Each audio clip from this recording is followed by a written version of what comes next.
Hello YouTube, this is the Bucket coming at you today with my comparison of a SIG P210 with an SACM 1935A. So these are two cool firearms. They were both adopted by militaries. This one was adopted by the Swiss military. This one was adopted by the French military. And I wanted to compare these two guns. So there was a guy named Charles Petter. He was actually born in Switzerland, but served in the French Foreign Legion, and he ended up getting his French citizenship. In between World War I and World War II, the French military decided to adopt a new firearm, and the first pistol they adopted was a design by Charles Petter. It's the SACM 1935A. It served for the French at the beginning of World War II. It served for the Germans after the fall of France. And then after World War II, the French started producing these pistols again. Mine was actually produced in 1946, and it went in service until 1950. The Swiss company SIG, not Sig Sauer, but SIG, they wanted to design a pistol, and they ended up buying the patents from Charles Petter, and they ended up designing the SIG P210.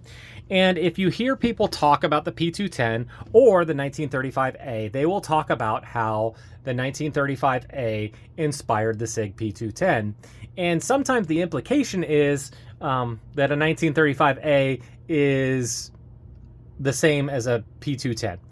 And so I wanted to bring these two guns to you, show them to you, kind of talk about the similarities and the differences. So again, both of these are going to be single action firearms. They're both going to shoot from an 8-round detachable box magazine. This is chambered in 7.65 French long. This is chambered in 9mm. The contours, you can see that they're definitely clearly inspired. The SIG P210 is a little bit bigger in pretty much every single dimension, and they both feel great in the hand. I will tell you, I've shot both of these firearms, and I'm really pretty accurate with both of them. As we look down both sides of them, the sights on the SIG P210 are a lot better. They're easier to pick up on. The notch is a little bit bigger. That front sight post is very easy to pick up on. The 1935A, this rear sight's not nearly as big, and that front sight is just teeny tiny.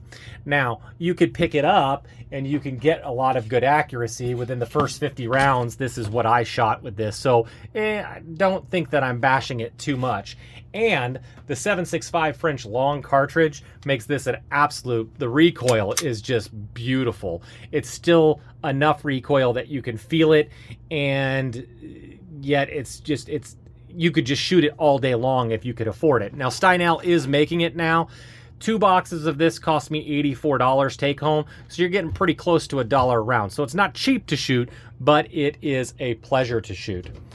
So you can see that the slide stop, slide release is pretty much in the same exact position. They both have pinned triggers. It's not going to be a straight back trigger. It is going to swivel. The French military did require that these guns have a magazine disconnect safety, so you can't actually pull the trigger without the magazine in it. It is a good trigger. I will tell you that the P210 trigger is a little bit better. Now, part of the culture of Switzerland is the soldiers were told to go home with their firearms, train with their firearms. There was marksmanship programs. So that's why they designed and they made this extremely expensive, extremely high quality pistol, is they wanted all their soldiers to be marksmen. So that's kind of the thought process behind it. You look that the safeties are different. The safety on this particular firearm is back here in the rear. It goes up 90 degrees when the safety is engaged, and you can see it actually just blocks that firing pin when you engage it. This is kind of one of the features on the gun that this gun gets derided from. And I'll tell you, I actually like this safety better than the one on the SIG P210. So it is kind of awkward to engage it, and it's definitely awkward to disengage it, but it's a very functional safety. This safety is in a really, really good place. The problem is the fit and finish of these are so tight and so precise that it makes it really, really hard to use. So I almost have to use 2 fingers just to get the safety on. Now to turn off the safety, or sorry, switch off the safety, you can get it, but again, it's really, really hard. I may just have a really stiff safety on my P210, but I'll tell you, I don't think they did the best job on this particular safety. So they did put a heel release on this particular, on the SIG P210, where the 1935A does have a button release, but again, with that magazine disconnect safety, the mags don't slip out. You do have to grab a hold of them, and that's again part of the thought process on militaries in Europe at the time. They didn't mind that the mags didn't drop free. So let's look about disassembly. To disassemble this firearm, all you do is, again, make sure the gun is clear, pull back a little bit on the slide, then you're going to use your finger to push out the slide stop slide release. It is really, really easy to do. I do like that they did that, how they did it on this particular gun. And then you have a captive recoil spring. You do have a barrel with 2 lugs at the top and 2 swinging links. You can see that Charles Petter was not uncommon with the design of the 1911. The fit is so tight on these particular guns, sometimes it's a little bit harder to pull out the slide stop slide release on this, but you can do it. I may have to do it with my mag. Of course, last time I did it, came right out, no problems. There it is. And then this comes right out. The slide comes right off the front. Again, captive recoil spring, and then the barrel comes right out.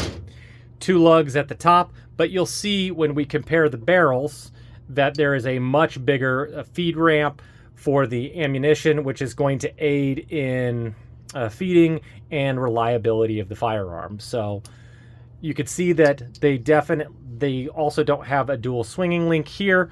I like that it doesn't have it. These are pinned in, and that's just one more thing to fail over time, where this has been milled into the barrel and you're going to have this last probably a lot longer. So one of the other things that you'll see is that the slide on a P210 runs on the inside of the frame of the firearm, where on the 1935A, the slide runs on the outside of the firearm.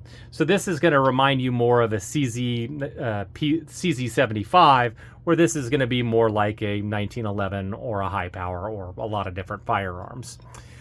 One of the benefits of this is going to give you lower bore axis, and the longer rails is going to aid in accuracy and reliability as well.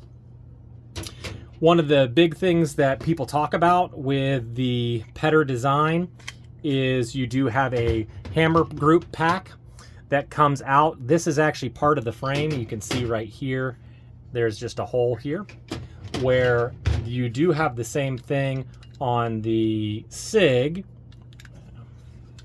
You do have to drop the hammer on it. And they're just a little different in every way. They definitely, you can see where the Petter design is carried over. I personally think that the SIG hammer group pack looks a little bit more like the Tokarev, which was designed in 1930, but that's just my opinion. You can believe what you want to believe. So assembly is not bad at all on either of these 2 firearms. They're really pretty easy to assemble. If you've reassembled a high power, you're going to be very familiar with this process. Again, I love the dual recoil. I love the captive recoil spring.